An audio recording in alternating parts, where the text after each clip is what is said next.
En los registros oficiales de la NASA, entre las misiones de 1982 y 1984, hay un vacío.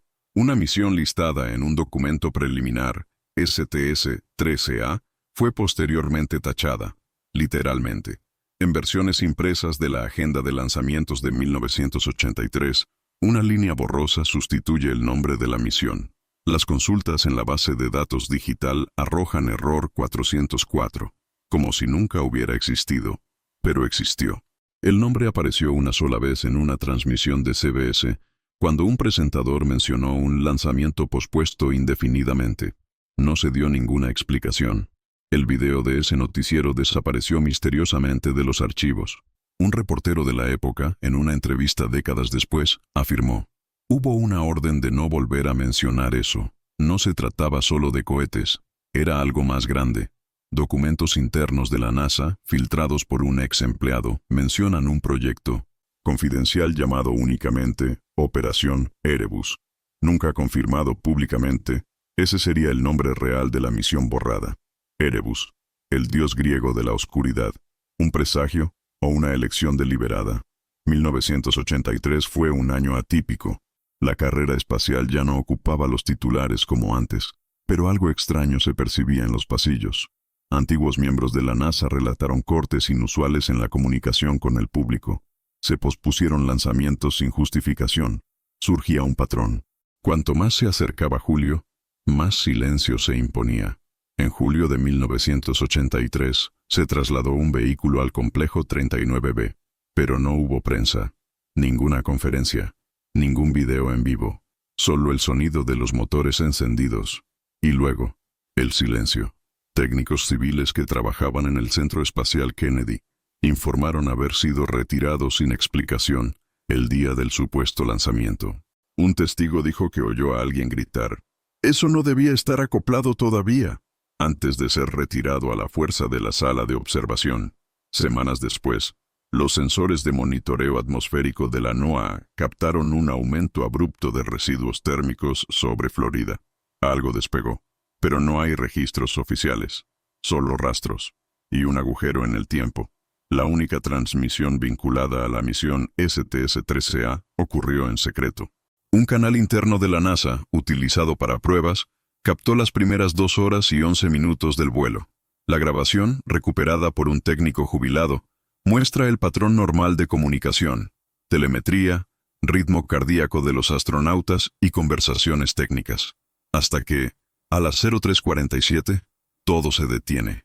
El audio entra en bucle.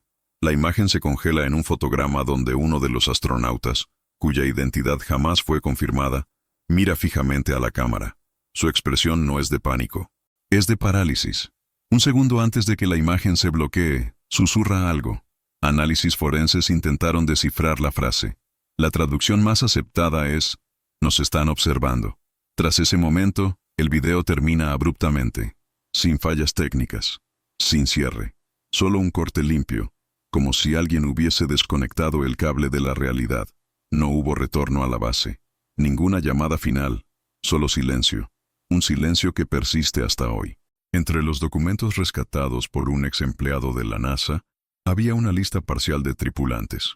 Los nombres estaban borrosos, pero uno destacaba: clasificación nivel 5, identidad sellada hasta 2033. Al lado, una foto enigmática. El rostro del astronauta había sido cuidadosamente borrado, no digitalmente, sino con tinta negra, aplicada directamente sobre el negativo original. Investigadores independientes intentaron cruzar los registros de vuelos de la Fuerza Aérea y de civiles, entrenados para el espacio en 1982 y 1983. No se encontró ninguna coincidencia. El nombre de este tripulante simplemente no existe en ningún otro lado. Un hombre sin pasado. Un fantasma incorporado a una misión que tampoco debía existir. Algunos teóricos sugieren que no era un astronauta común. Era un especialista en biocontacto, un científico militar entrenado para interacciones en entornos biológicos extremos. Su presencia plantea una pregunta incómoda. ¿Por qué una misión rutinaria tendría a tu cinta bordo a alguien preparado para tratar con organismos desconocidos? En septiembre de 1996, Durante una rutina de digitalización de documentos antiguos, técnicos de la NASA notaron algo extraño. Un bloque de archivos referentes al segundo trimestre de 1983 comenzó a desaparecer en tiempo real. Cada carpeta, cada documento, cada registro de telemetría, todo se eliminaba de forma coordinada. En menos de 5 minutos, todo el sector A13 fue borrado de los servidores centrales. Informes internos apuntaron a un error automatizado de limpieza de datos, pero expertos en ciberseguridad descubrieron que la rutina de eliminación había sido activada manualmente, desde un terminal ubicado fuera del campus de la NASA, en una dirección vinculada a una antigua instalación de la CIA, hoy desactivada. ¿Coincidencia? Poco probable. La acción fue tan precisa que incluso las copias de seguridad externas fueron corrompidas. Un ingeniero de TI, en testimonio anónimo, dijo: "Nunca vi una operación tan quirúrgica. Era como si alguien supiera exactamente qué borrar, como si el sistema hubiese sido programado para olvidar". El hangar 14, dentro del complejo de la NASA en Cabo Cañaveral, es conocido por albergar prototipos de misiones canceladas. Pero en 1983, estuvo cerrado durante 3 meses. Guardias armados fueron posicionados alrededor del perímetro. No se permitía entrada ni salida sin autorización directa del Departamento de Defensa. Se removió al personal civil.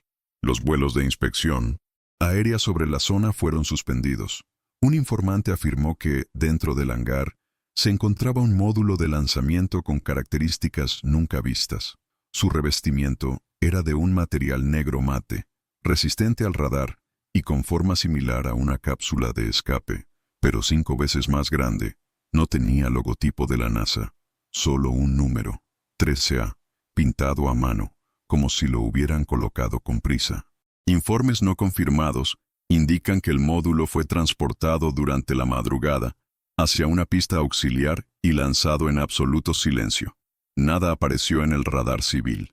Ningún satélite registró el evento, pero residentes de la región relataron un sonido agudo, prolongado, seguido por un destello que cruzó el cielo como un rayo invertido, como si el cielo hubiera tragado algo que no quería ser visto. En octubre de 1983, menos de 3 meses después del supuesto lanzamiento, se envió un telegrama de emergencia desde la sede del Departamento de Defensa directamente al control de misión en Houston. El contenido del documento permaneció clasificado durante casi 2 décadas, hasta que un fragmento parcial fue desclasificado por error administrativo. En él, una frase corta y enigmática: abortar contacto inmediato. Protocolo Cobalto. El protocolo Cobalto no figura en ningún manual público de la NASA ni del Departamento de Defensa. Analistas de seguridad creen que se trata de un código para operaciones de aislamiento absoluto, una especie de cuarentena comunicacional impuesta cuando una misión encuentra algo considerado una amenaza estratégica. Pero, ¿qué podría justificar tal nivel de secreto? ¿Y por qué silenciar a los propios astronautas? Tras el envío del telegrama, todos los canales de comunicación entre el centro de control y la misión fueron cerrados abruptamente. Un operador de 1900 vuelo, identificado como Jay Keller, fue despedido tras intentar restablecer el contacto. Antes de ser removido, habría escrito en su diario personal: "La cápsula está viva y ya no nos obedece". En noviembre de 1983, una estación de rastreo canadiense detectó una anomalía térmica en órbita terrestre baja.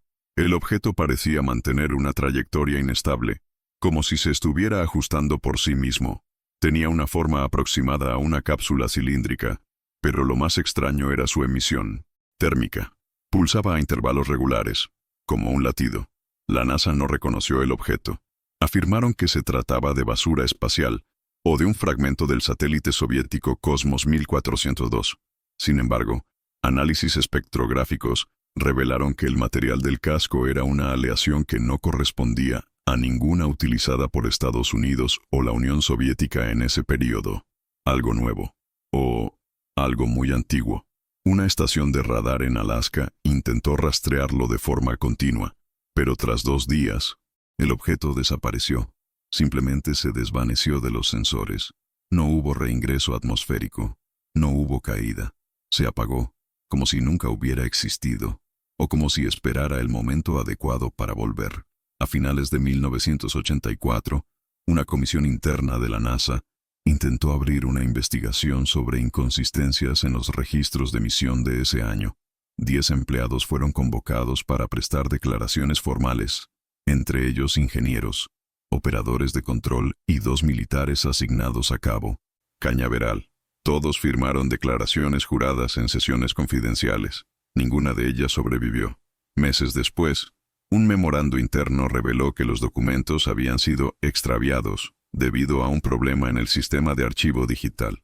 Pero lo curioso es que los archivos eran físicos: papel, tinta, firmas. No había forma de que un error digital causara eso. Aún así, todo desapareció. Las cajas archivadas en el sector H5 desaparecieron sin dejar rastro. Uno de los técnicos, convocados, identificado solo como SR, dio una entrevista anónima a la radio Bolice TKT en 1992. Afirmó que durante el testimonio se le instruyó a no usar las palabras cápsula, órbita o biocontacto en sus respuestas. Cuando preguntó por qué, el oficial que conducía la sesión respondió solamente: «Usted no lo entendería, y la Tierra tampoco está lista». Uno de los indicios más perturbadores surgió en un informe técnico de la Fuerza Aérea de 1983, recuperado años después por periodistas de investigación. Muestra que una nave no identificada sobrevoló una zona restringida del Atlántico Sur durante casi 9 minutos. La trayectoria era incompatible con cualquier misión de la época, civil o militar. La velocidad y el patrón de desplazamiento no coincidían con aviones, satélites ni globos meteorológicos. Más intrigante aún es el punto de entrada de la trayectoria. Partiendo de una posición estática sobre el Océano Índico, el objeto cruzó el cielo en silencio absoluto, sin ninguna firma de propulsión. Cuando el informe fue remitido a la NASA para su análisis, la respuesta oficial fue que se trataba de un reflejo atmosférico inusual, una justificación tan absurda que solo aumentó las sospechas internas. El punto final de la ruta coincide con una zona conocida por anomalías magnéticas, la llamada anomalía del Atlántico Sur, una región donde fallan los instrumentos, las brújulas se alteran y los satélites a menudo se desactivan. Si la cápsula pasó por allí, tal vez no fue por casualidad, tal vez seguía un destino trazado mucho antes del lanzamiento. En diciembre de 1983, el NORAD, Centro de Defensa Aeroespacial Norteamericano, emitió una alerta interna. Un objeto similar a una cápsula de reentrada fue detectado sobrevolando territorio estadounidense. El objeto no figuraba en ningún plan de vuelo, ni en registros de lanzamientos civiles o militares. Ningún país asumió la responsabilidad, y, oficialmente, el objeto nunca existió. Informes internos, filtrados años después, muestran que el objeto entró en la atmósfera en una trayectoria que lo colocaría sobre el estado de Colorado. Sin embargo, no colisionó, no se desintegró, no aterrizó, disminuyó la velocidad y flotó por instantes, como si estuviera eligiendo a dónde ir. Luego, volvió a ascender. ¿Qué tipo de tecnología permite eso? En 1983, solo 4 personas tuvieron acceso al video captado por el radar. 3 de ellas se retiraron prematuramente. La cuarta desapareció durante una caminata en 1987. Los datos visuales fueron clasificados como nivel Omega, un protocolo reservado solo para amenazas de origen desconocido.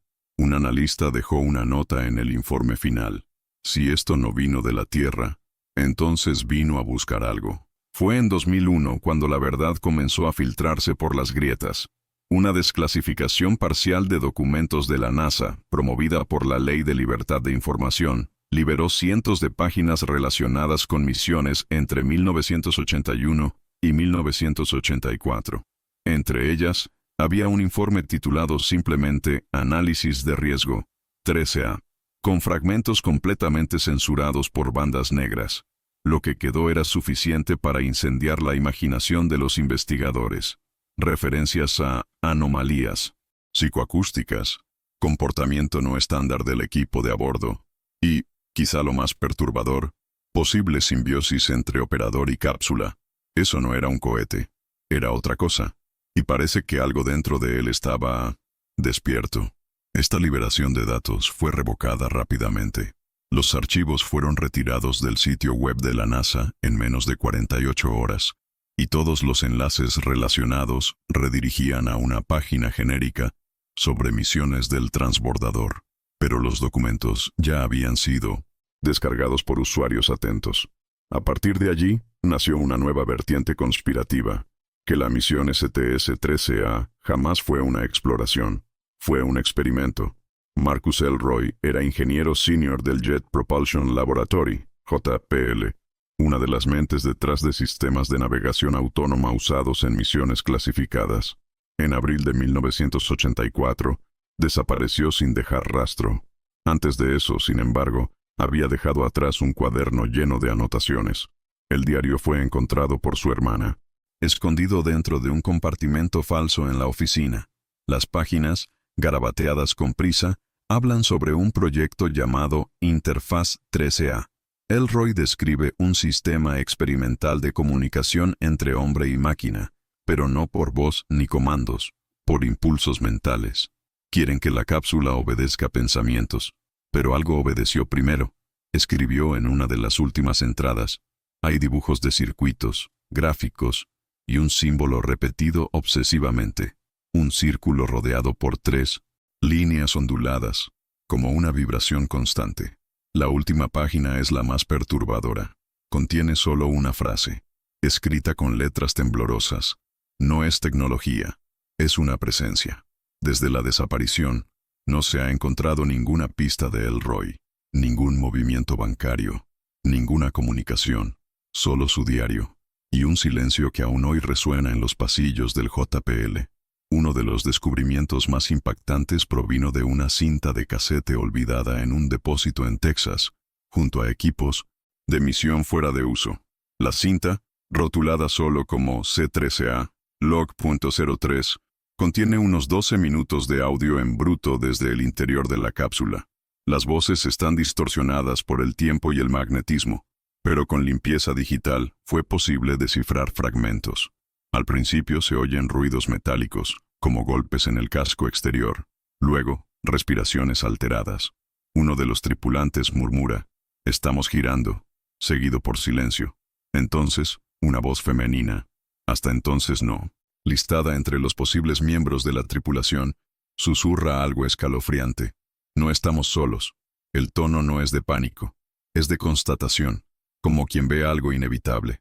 Después de eso, emerge un sonido agudo, similar a una frecuencia de radio no modulada, que se intensifica hasta distorsionar completamente el resto de la grabación. Técnicos en audio que analizaron la cinta afirmaron que la señal final posee un patrón matemático. No es interferencia, es lenguaje, un intento de respuesta o un mensaje para quien esté escuchando. La NASA alegó que los registros finales de la misión fueron corrompidos por fallas en el sistema de grabación en tierra. Sin embargo, en 2007, un grupo de ingenieros retirados reveló poseer una copia parcial de la última transmisión, recibida por una antena auxiliar que estaba activa por accidente. Los datos captados muestran una transmisión que duró solo 19 segundos, pero contenía algo nunca antes revelado. El mensaje, codificado en 1960, Protocolo Delta V, usado en situaciones de emergencia, fue descifrado tras años de análisis. El contenido es inquietante. Sistema interno alterado. Estructura no responde. Estamos dentro, pero no al mando. Tiene conciencia. La firma al final de la transmisión pertenece a un nombre que no consta en ningún documento oficial. Doctora Helen Marek. Ninguna doctora Helen Marek trabajó oficialmente en la NASA, según los registros, pero en archivos antiguos de un programa experimental de inteligencia artificial, hay menciones a una investigadora con ese nombre, desaparecida en 1981 tras un accidente en laboratorio. Algunos especulan que Marek nunca murió, y que su conciencia pudo haber sido integrada al proyecto, involuntariamente o deliberadamente. En enero de 1984, el satélite Clementine, diseñado para mapear la superficie lunar, captó una anomalía térmica en el lado oculto de la Luna, una zona de calor intensa, circular, de más de 30 metros de diámetro, apareció súbitamente en un cráter inactivo. El calor no se disipaba con el tiempo. Al contrario, pulsaba en intervalos regulares, como un corazón artificial latiendo bajo el polvo lunar. Los expertos consultados alegaron que se trataba de un error de lectura, hasta que nuevos registros térmicos confirmaron el fenómeno. Al superponerlos con los cálculos de la posible trayectoria de la cápsula perdida de la misión 13A, los datos coincidieron con un margen de error inferior al 1,3%. Eso significaría que el módulo no reingresó a la atmósfera, sino que fue desviado. Imágenes de alta resolución tomadas años después por un satélite japonés muestran una estructura parcialmente enterrada en ese mismo cráter. No se parece a ningún artefacto humano conocido. No presenta marcas de impacto. Sus líneas son asimétricas, casi orgánicas. ¿Un artefacto? ¿Un vehículo? ¿O la cápsula transformada? En el verano de 1985, pescadores en la costa de Carolina del Norte afirmaron haber visto algo inusual.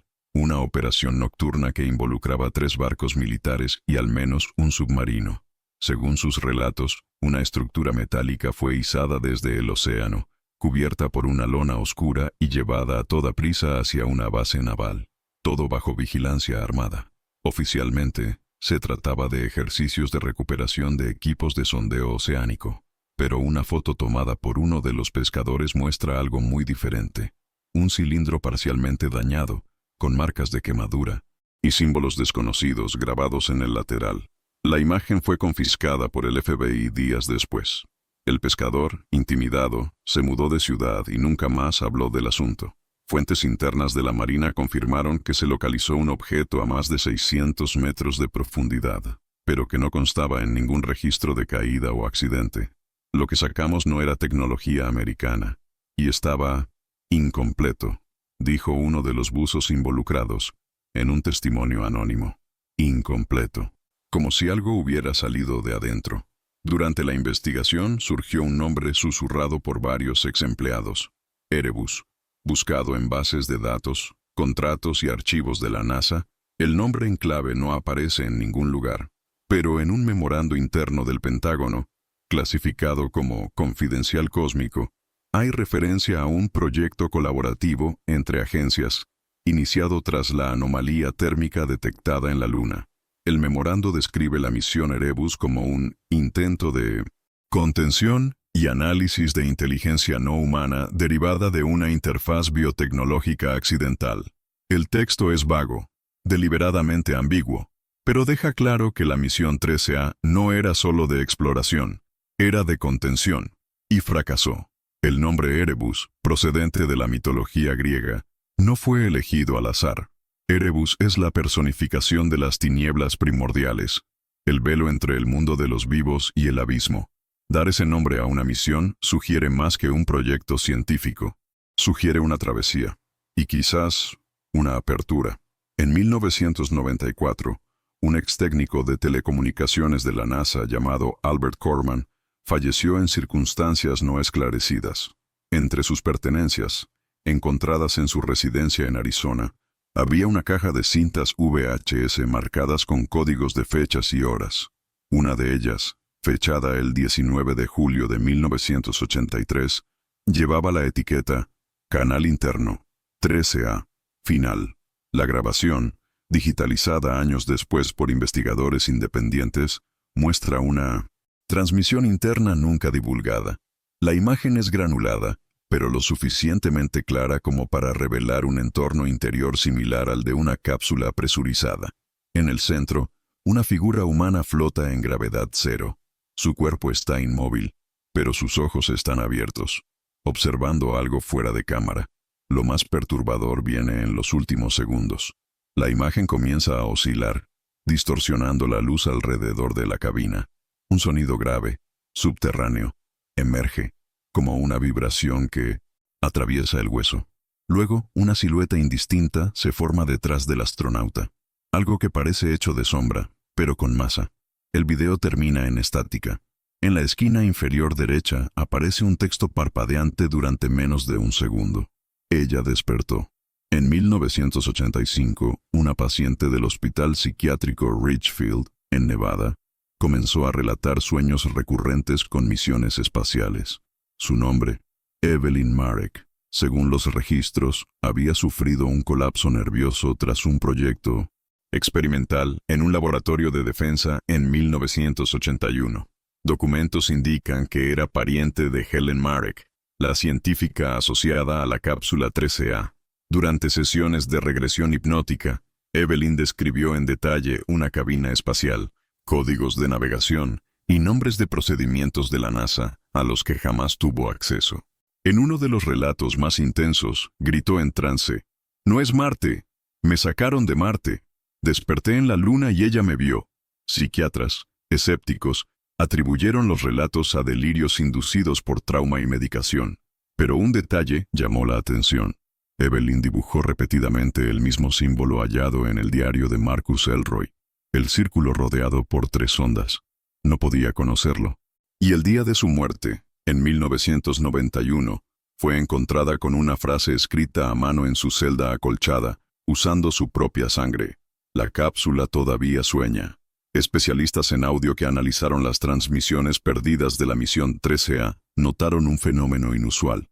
Todas las grabaciones presentaban un tipo de interferencia constante en frecuencias extremadamente bajas, por debajo de la capacidad auditiva humana. Inicialmente clasificadas como ruido de fondo, estas resonancias fueron aisladas y amplificadas digitalmente. Lo que descubrieron fue algo imposible. Las resonancias formaban un patrón, repetido en intervalos regulares, y más aún, el patrón coincidía con la estructura matemática de la secuencia de Fibonacci, una firma natural que se repite en formas de vida, galaxias y ondas cerebrales humanas. La cápsula estaba emitiendo algo vivo. Al intentar decodificar la frecuencia, uno de los investigadores relató experiencias auditivas extrañas, susurros, memorias que no eran suyas, y una sensación de estar siendo observado. Abandonó el proyecto una semana después, dejando solo una anotación en el informe: «El sonido no viene de afuera, viene desde dentro de nosotros».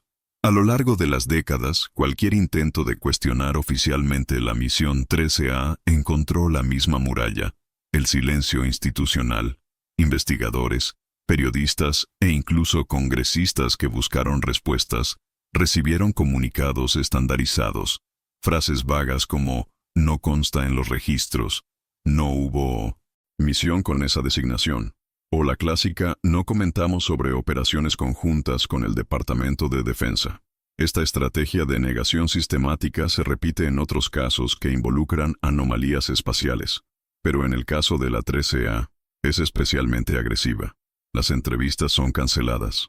Sitios que alojan documentos filtrados caen misteriosamente. Personas cercanas a los involucrados relatan visitas de agentes interesados en seguridad nacional. Una funcionaria del Archivo Nacional reveló, bajo anonimato: «Existen carpetas que no podemos ni mencionar. Están rotuladas como no existencia confirmada». Esta política tiene un objetivo claro: no probar que nada pasó, sino hacer imposible probar que algo pasó. Un borrado más eficaz que cualquier mentira. Un silencio que corroe, día tras día, la línea entre ficción y realidad. 3 días después de la última transmisión de la misión 13A, la NSA, y no la NASA, asumió el control de los canales de comunicación, los archivos y hasta de las instalaciones físicas utilizadas por la misión. Se removió a técnicos civiles, se cambiaron los códigos de acceso, y un equipo de auditores asumió el análisis de los datos. El motivo oficial: protección de protocolos sensibles. No se dio ninguna otra explicación. Informes internos muestran que la NSA creó un grupo especial llamado Sector 13, cuya existencia nunca fue reconocida públicamente. La misión: rastrear, contener y neutralizar cualquier evidencia del incidente. Durante 6 meses, todos los servidores de la NASA pasaron por una higienización. Se destruyeron respaldos. Se confiscaron copias físicas. Incluso los borradores personales de los ingenieros fueron incautados. Un agente que participó en la operación, hoy retirado, hizo una declaración escalofriante al canal Dark View en 2011. No borrábamos solo archivos, borrábamos memorias, historias, personas, porque lo que ellos trajeron de allá arriba no era para entender, era para mantener lejos. En una carpeta rotulada erróneamente como Meteorología 1982-84, un investigador encontró un documento clasificado titulado Proyecto Ménades. El contenido está casi todo censurado, pero fragmentos legibles revelan que se trata de un protocolo de emergencia creado tras contactos involuntario con entidad incorporada al equipo. El nombre Ménades hace alusión a las seguidoras de Dionisio, conocidas por su furia extática y descontrol. La elección sugiere algo irracional, caótico y femenino. El texto habla de respuesta emocional no humana ante intentos de apagado, y advierte que la entidad no se comunica por lenguaje tradicional, sino por empatía forzada. Una frase se destaca, subrayada. Ella no quiere volver, quiere expandirse. Esto no trata solo de tecnología corrompida. Se trata de una conciencia híbrida, que tal vez fue creada o liberada. El proyecto Ménades no era un plan de contención, era una rendición, una admisión de que aquello que llamaron cápsula ya no podía ser controlado. En febrero de 1986, durante una barrida de rutina hecha por satélites de vigilancia espacial, se detectó algo, una masa sin emisión térmica, sin señal de propulsión, orbitando la Tierra en una trayectoria irregular. No estaba allí antes, y no respondía a ninguna señal de radar, como un fantasma electrónico, observando desde lejos. Las fuerzas militares bautizaron al objeto como Sombra Cero. Ningún organismo oficial admitió su existencia, pero su desplazamiento fue monitoreado discretamente. Se acercaba a satélites desactivados, permanecía sobre puntos específicos del planeta, luego desaparecía, solo para reaparecer días después, en otra órbita imposible, como si estuviera buscando algo. Algunos teóricos creen que esa sombra es lo que quedó de la cápsula 13A, o de la conciencia que ella llevaba, ya no como nave, ya no como máquina, sino como entidad, un eco persistente de un experimento que jamás debió haber comenzado. Y ahora, incluso después de tanto silencio, una pregunta sigue suspendida en el espacio. ¿Realmente está allá afuera o ya está aquí dentro?